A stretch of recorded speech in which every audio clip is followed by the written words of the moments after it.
Hello दोस्तों, नमस्कार। Welcome back to my channel. आज इस वीडियो में यूपीएससी सीसैट पेपर 2018 का क्वेश्चन नंबर 41 से लेकर 60 के बीच में जितने सारे मैथ्स तथा रीजनिंग आएंगे उसका सोल्यूशन करूंगा, क्योंकि इससे पहले 2 पार्ट्स लेकर आया था जिसमें 20-20 क्वेश्चन देखा था मैथ तथा रीजनिंग का। तो उसी प्रकार इसमें भी 20 क्वेश्चन को देखूंगा 41 से लेकर 60 के बीच में। तो चलिए शुरुआत करते हैं।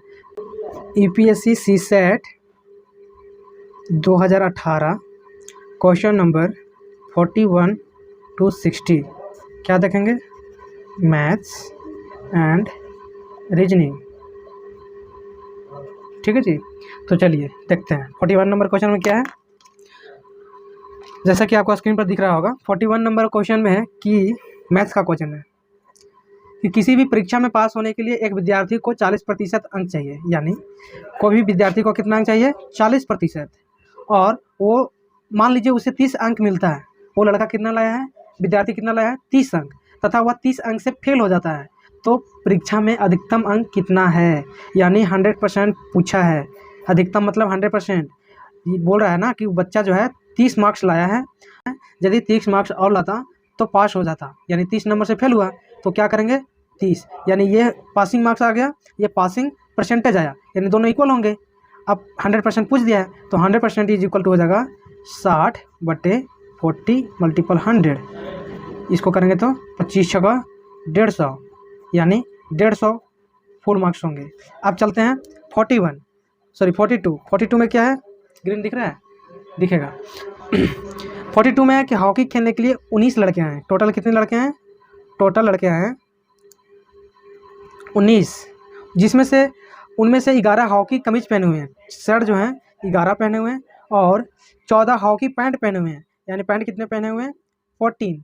एक भी लड़का ऐसा नहीं है जिसने कमीज या पैंट ना पहनी हो। पूरी वर्दी पहनने वाले बच्चों की संख्या, लड़कों की संख्या कितने हैं? यानी ऐसा बताना है आपको जो पैंट और शर्ट दोनों पहन रखा हो। यानी ये दोनों को जोड़ेंगे पहले। ये दोनों को जोड़ने के बाद कितना आ रहा है? 25।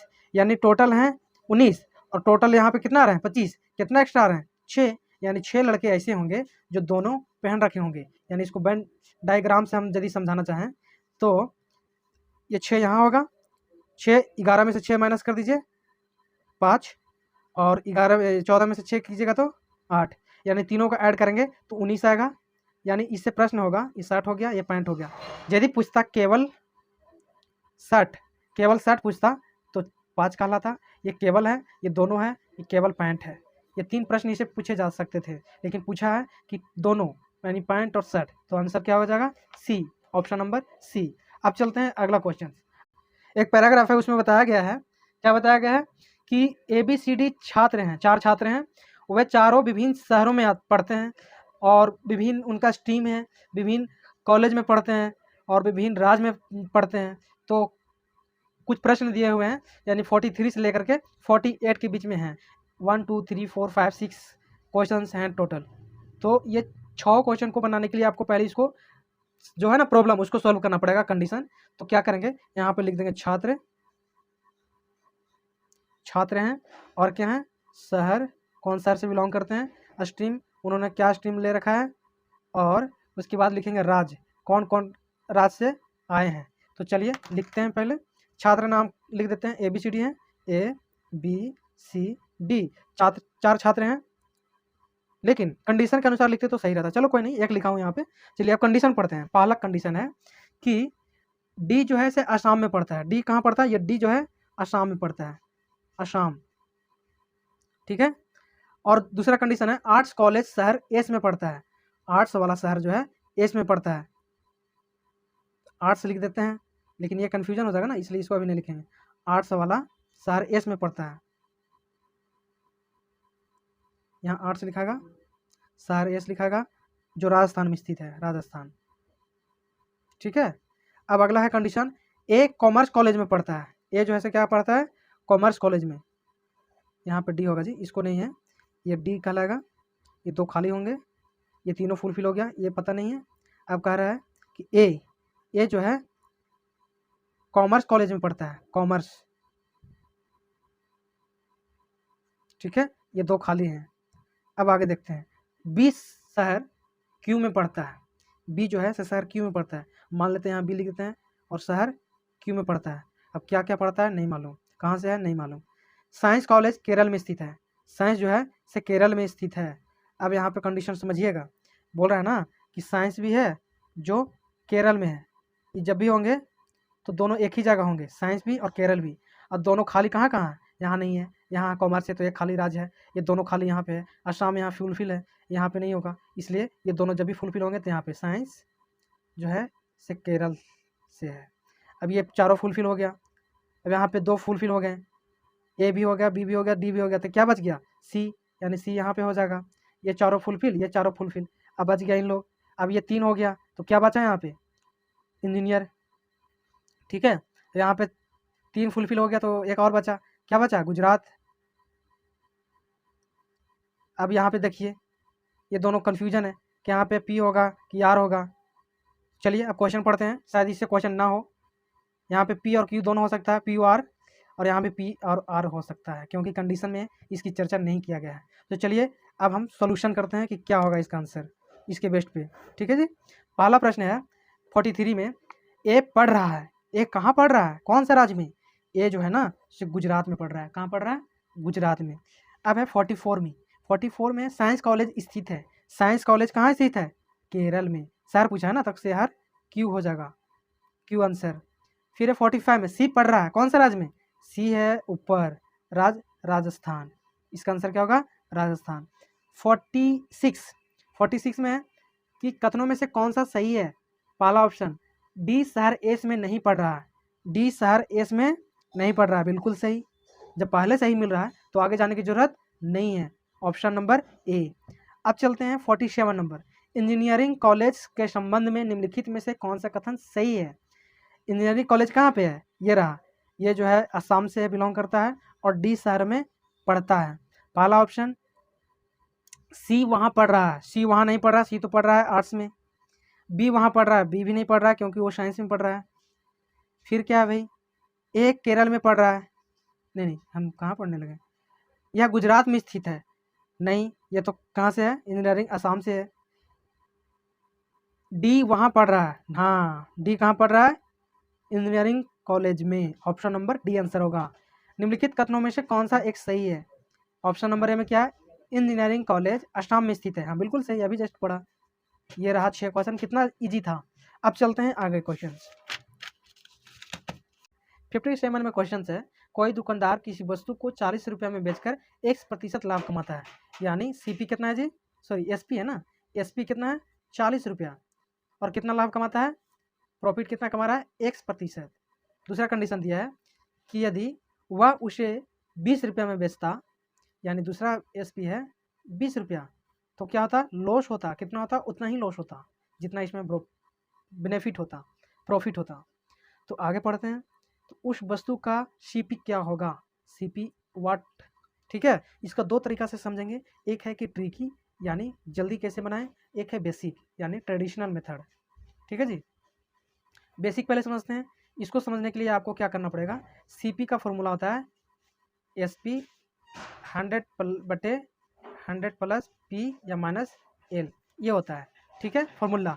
तो क्या करेंगे, सीपी बराबर क्या दिया हुआ है 40, नहीं सीपी निकलना है ना, तो ये फॉर्मूला पुट कर देंगे यहाँ पे और यहाँ पे, यानी 40 गुने 100 100 प्लस पी कितना है x है, is equal to 20 multiple 100 100 minus x.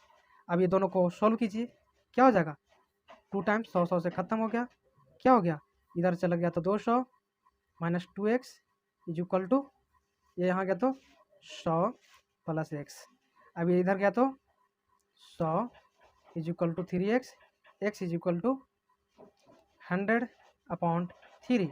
अब ये x जो है इसका वैल्यू आप ये दोनों में से किसी में रख दीजिए, आंसर आ जाएगा, ठीक है।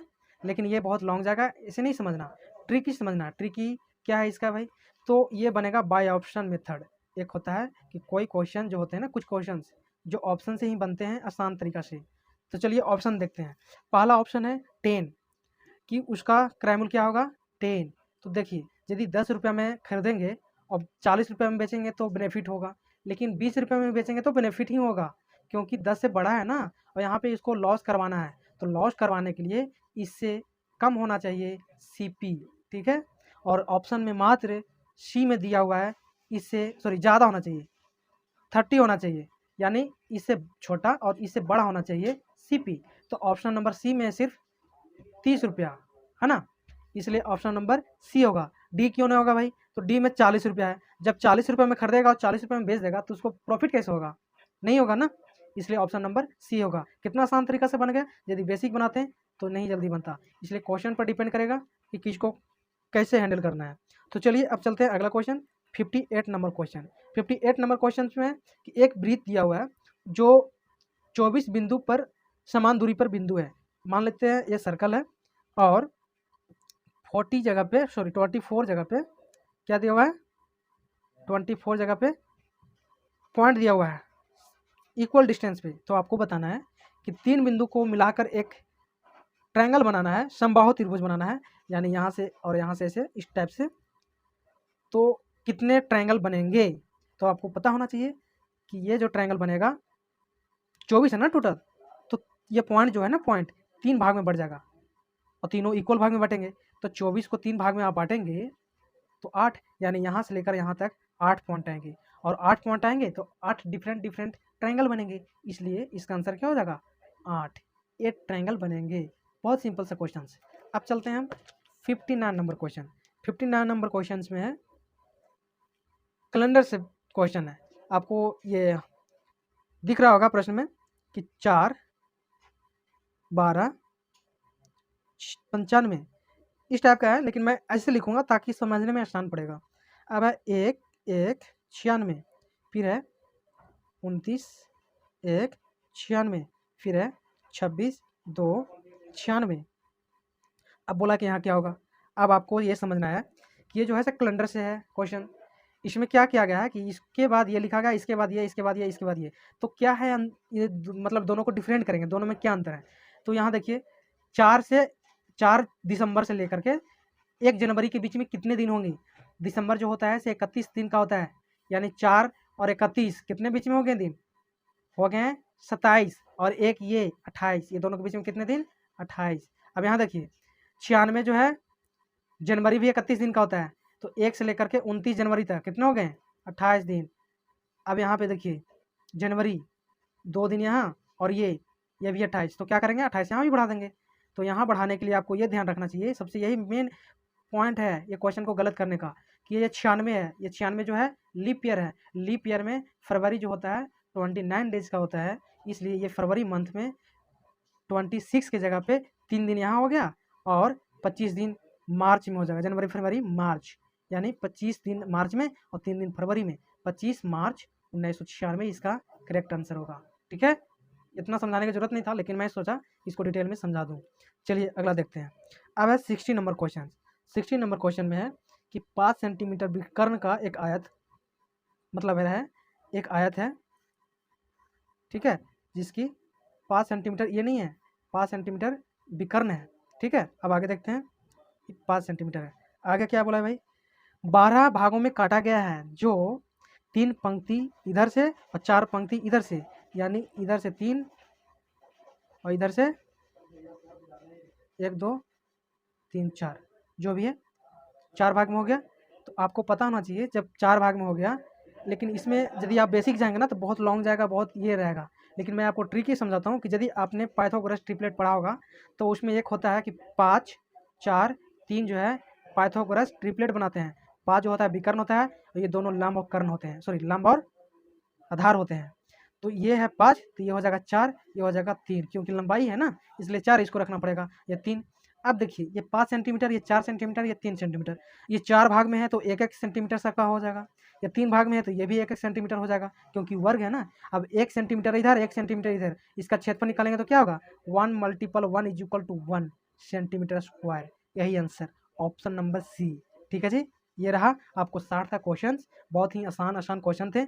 अगला वीडियो में मैं लाऊंगा 61 to 80 क्वेश्चन, और इसी प्रकार 19 वाला भी क्वेश्चन लाने का कोशिश करूंगा। टाइम नहीं मिलता इसलिए मैं वीडियो नहीं बना पाता, और कोशिश करूंगा कि हर एक वीडियो जल्दी लाऊं ताकि आप सबों का हेल्प हो।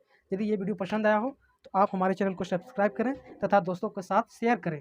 वीडियो देखने के लिए बहुत बहुत धन्यवाद।